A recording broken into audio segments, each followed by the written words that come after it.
I always try to tell you what they think about Muslims and Christians. And when you look at Hollywood, you look at the news, you look at our government and how it's been taken over by APAC and how all of a sudden, you know, for all of our lives, we've been forced into these wars fighting Muslims, creating refugees, and then they create their liberal groups, which, they make us take in the refugees that we create who don't like us, and they just forever perpetuate hostilities between Christians and Muslims. And this is the goal of them. If you listen to what the rabbi had to say, he tells you, you can never mix us. You can never let us be at peace with each other, because when we do that, we will destroy the world, or what he believes his world, because without him, there is no world. Without them, there is no world. They are the chosen ones. Without them, the world would cease to exist. That's how narcissists they are. That's how demented they are. That's how psychopath they are.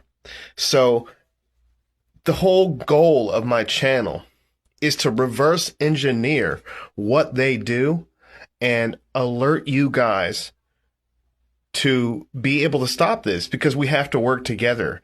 And I just want to let you know that real Christians don't hate Muslims.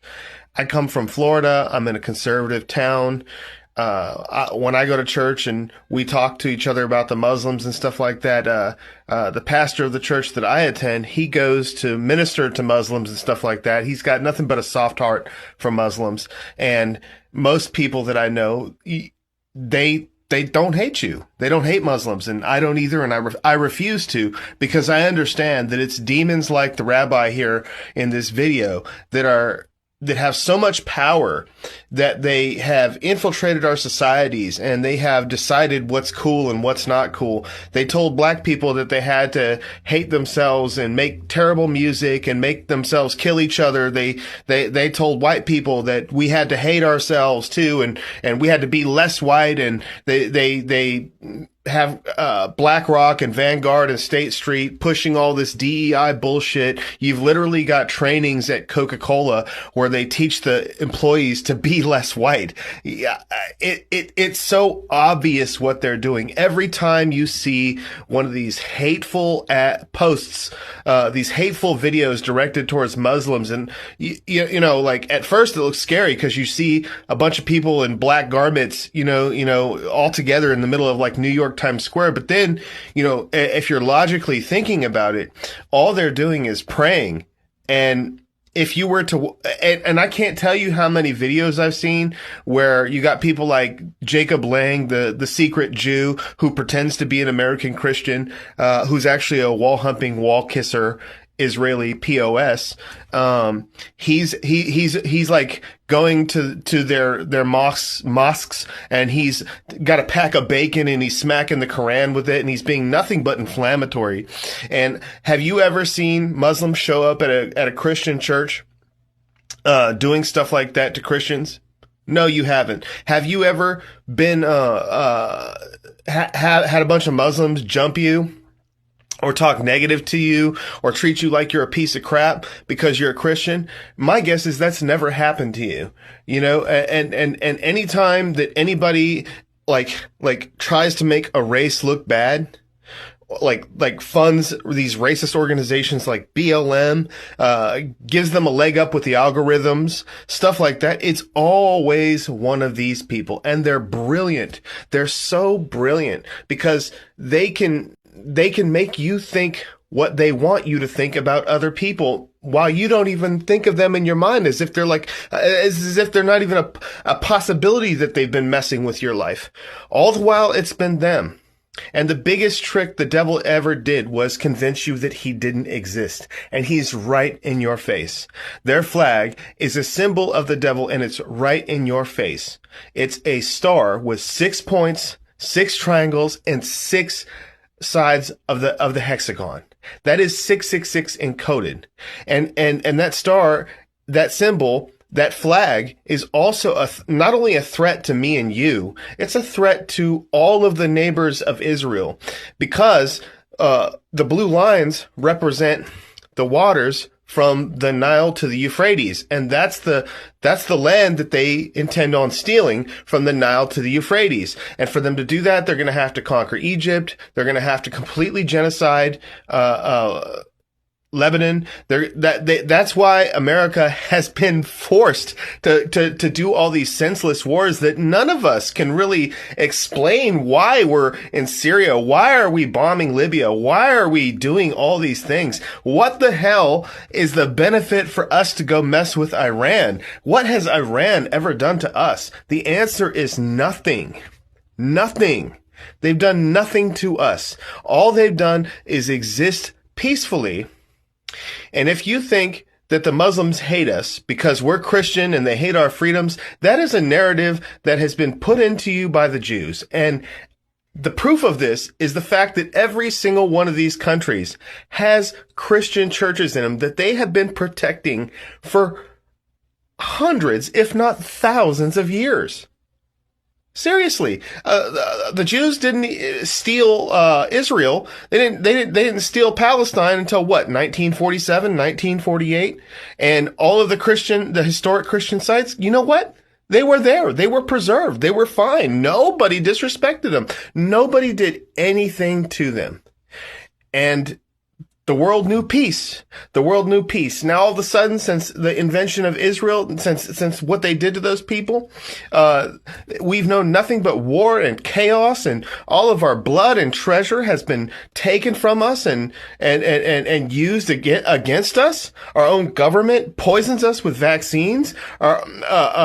They blamed it on China. I bet you it had nothing to do with China. I bet you anything if it was them.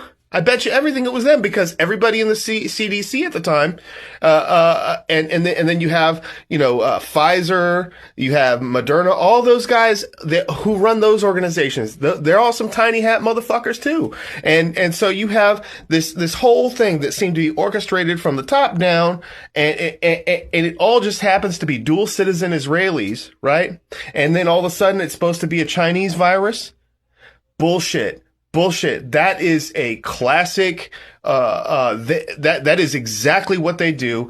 Every accusation is an admission of guilt. They're the ones who did that shit. They're the ones who did the vaccines. They're the ones who pushed this shit in the media. They're the ones who used all this freaking dark psychology to get you to think that you had to take the vaccine just so you could go out in public, so you didn't hurt somebody. And if you didn't, you're a piece of shit. And they're the ones who supposedly had the thing happen to them in World War II, yet they're the ones who are genociding everybody around them. How the fuck can that shit happen to you in World War II if you're doing that to people now? If you actually had a genocide happen to you, I think that you would have way too much empathy in your soul to be able to do that to other people.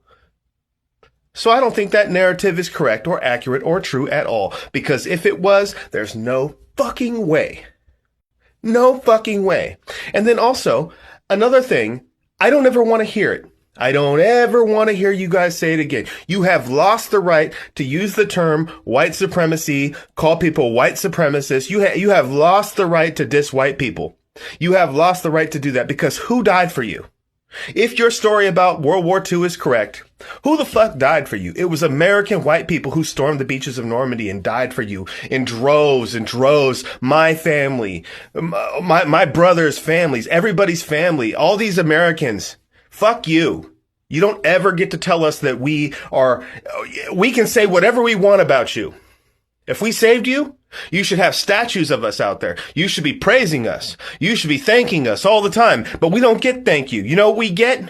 We get division, divisive tactics. We get these little-hatted wall humpers telling us that we're bad people, gaslighting the shit out of us, trying to vaccinate us to death, taking over our education system, making us learn about the goddamn Holocaust from grades 5 to 12.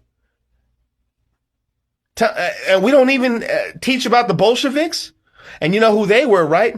Yeah, it was the tiny hats. And you know what they did? They genocided millions of Christians. And we don't even get a chance to hear about that.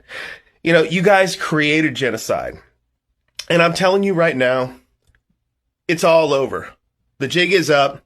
We know who you are. We listen to what this rabbi says. And it's not just him. There's many rabbis. If you look throughout my videos, people, and if you're really curious about what's going on, then you've stumbled on the right channel, because you can just go look back and you can see many, many, many, many videos that I have, and you can see how these people really think, because it's not even me telling you this shit. It's them telling you this shit. It's them. They're the ones who are freaking saying it's words out of their mouth, their religious teachings, and they'll tell you everything. They don't even hide it. That's how prideful they are, you know? Anyways, I really thank you for taking the time to listen to what I have to say. And I really, really appreciate you noticing with me. Please don't be a goy. Don't be their goy. Don't be his goy. Follow your boy and keep on noticing with me. The danger in the world is if Esav and Yishmael ever came together, if they ever united. Says the Gemara, if Edom and Yishmael ever united, they would destroy the world. You can never mix Cain and Hevel together. And that's why we wish both of these Umayts in their war against each other, bracha v'hatzlacha. My message to both of them is we wish both of them tremendous hatzlacha. They should wipe each other out. No, none of this.